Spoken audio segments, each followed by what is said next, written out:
Sarah puts $10,000 into Bitcoin. Dwight puts the same amount into the S&P 500. They both think they made the right call. One forgot to count the sleepless nights. The other forgot to count the missed zeros. And when you really look at what's happened since 2020, there's a truth no one tells you in YouTube videos. Let's lay it all out. Sarah and Dwight both have $10,000 in savings at the start of 2020. They're both 32. Same salary, same city, same financial starting point.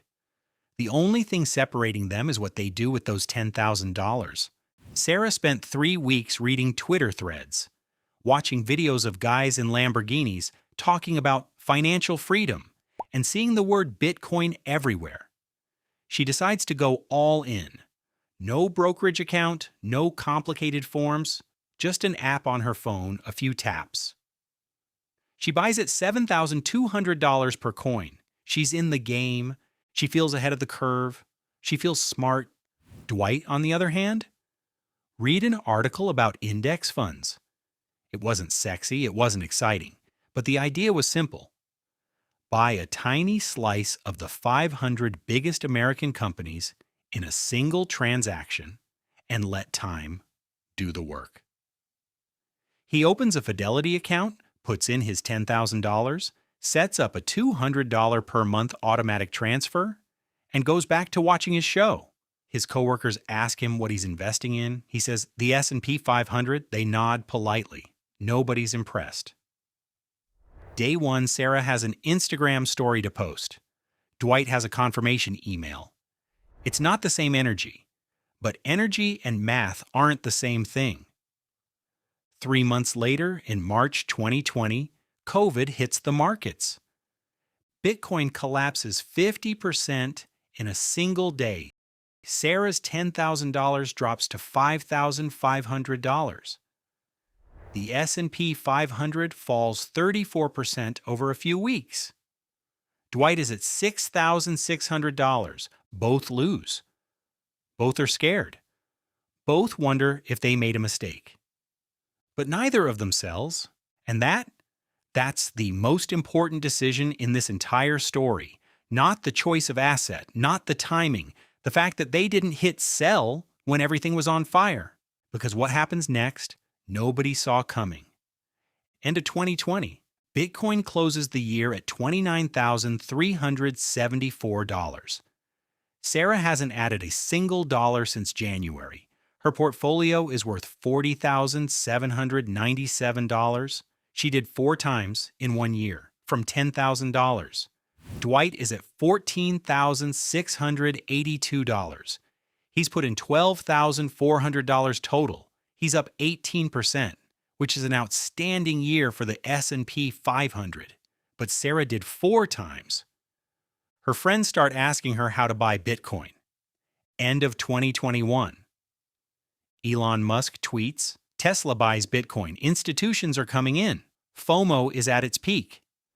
Bitcoin climbs to $47,686.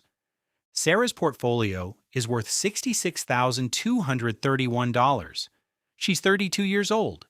She has $66,000 from $10,000 without adding a single dollar, without doing anything except waiting. Dwight is at $22,016. Contributions included. That's not nothing. He's nearly 1.5 times his total invested, but Sarah did 6.6 times. At this point, everyone around them is talking about Bitcoin. Everyone wants to buy in. And that's exactly where things are about to go wrong for the latecomers. 2022. The Fed raises interest rates to fight inflation. In November, FTX, one of the largest crypto exchanges in the world, collapses overnight in a multi-billion-dollar scandal. Hundreds of thousands of people lose everything they had on that platform, not because Bitcoin dropped, because the exchange shut down. No recourse, no protection. Bitcoin goes from $47,686 to $16,625 in a single year, a 65% crash. Sarah's portfolio, which was worth $66,231 a year earlier, falls to $23,090. She's still positive compared to her original $10,000 on paper, but she watched $43,000 evaporate in 12 months. That's not a line on a spreadsheet, that's a vacation. A down payment on an apartment, 3 years of savings, gone. Dwight also lost. The S&P 500 pulled back 18% in 2022.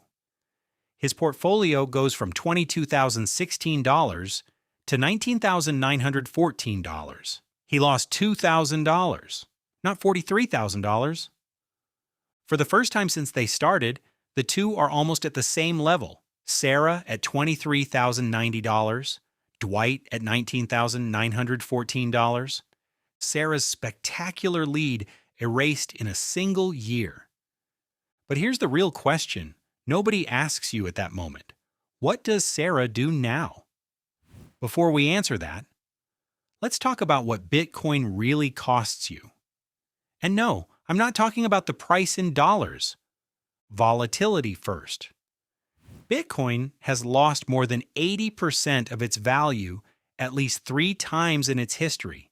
Not 20%, not 40%, 80%. And here's the number people never calculate. If you had bought at the late 2021 peak, like millions of people who saw their friends' gains and wanted to jump on the train at the last second, your $10,000 was worth $3,486 a year later. As of May 2026, today it's still only worth $15,000 after 4.5 years of waiting, for a result of plus 55%. While Dwight is at $37,735, with less money put in to begin with, same asset, same amount. 10 times in one scenario, plus 55% in the other. The only variable? The moment you hit buy. No regulatory protection. Dwight's Fidelity account is protected by the SIPC, the Securities Investor Protection Corporation, up to $500,000. Important note, that doesn't protect against market drops. It protects against broker bankruptcy. If the S&P 500 tanks, Dwight loses money like everyone else.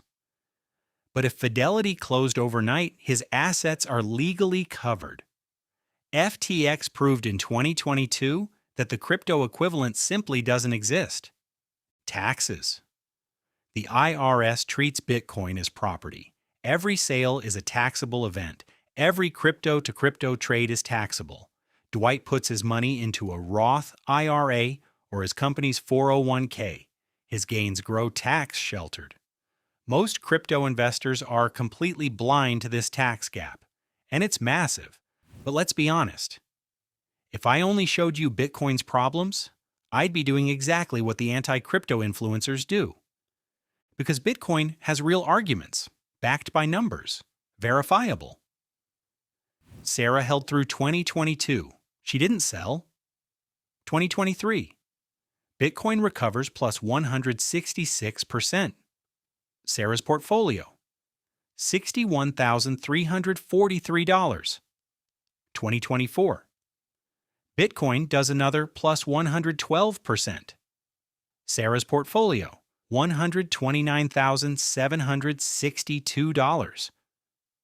These numbers aren't made up.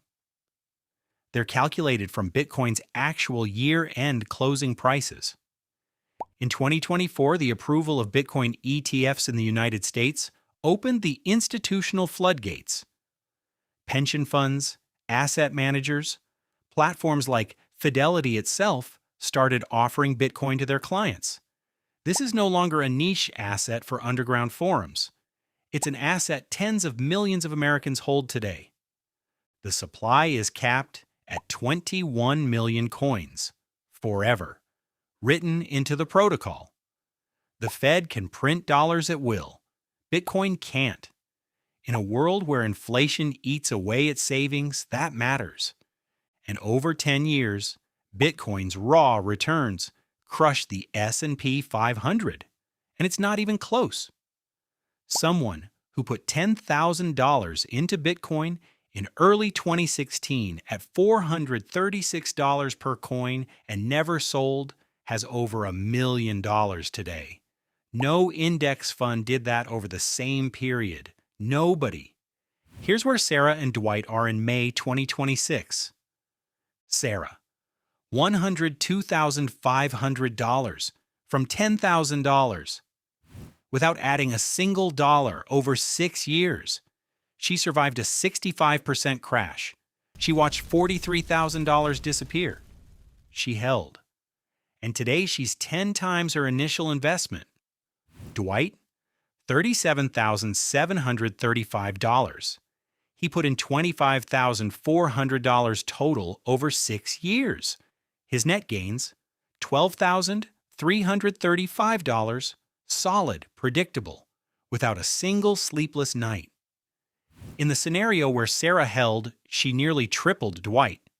In the scenario where she bought at the wrong time, she's at $15,476, and Dwight has twice as much money as her, with less invested. That's the real lesson of these 6 years. Not Bitcoin wins, or the S&P 500 wins. It's that the same asset can make you very rich or leave you behind, based on one single thing that YouTube videos never really explain. But here's the question nobody ever really asks you. Would you sit still if your portfolio lost 65% in 12 months? Not in theory, for real. Would you sleep well? Would you keep your automatic transfers going? Would you resist the urge to sell just to cut your losses? Because the answer to that question is worth more than any historical returns chart. The perfect investment for you is the one you can hold through the storm, not the one with the best return on paper. Sarah and Dwight were both right about one thing. Investing was the right call. Where they were wrong was believing that the choice of asset mattered more than the choice to know yourself. The real trap here isn't Bitcoin. It's not the S&P 500 either.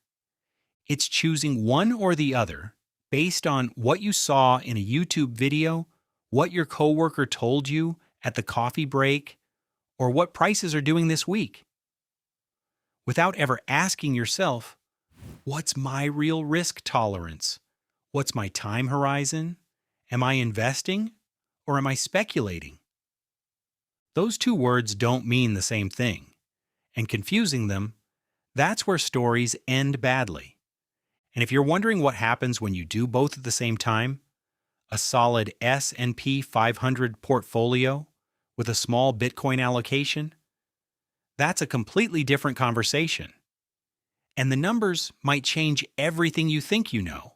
But first, the next time someone tells you Bitcoin always beats the market, or that the S&P 500 is always safer than Bitcoin, ask them one single question. Are you accounting for everything? The 65% to 80% crashes, the sleepless nights, the IRS tax treatment, the discipline it takes not to sell at the worst moment, and above all, do you know exactly when to buy? Because the real answer is the one that accounts for all the risks.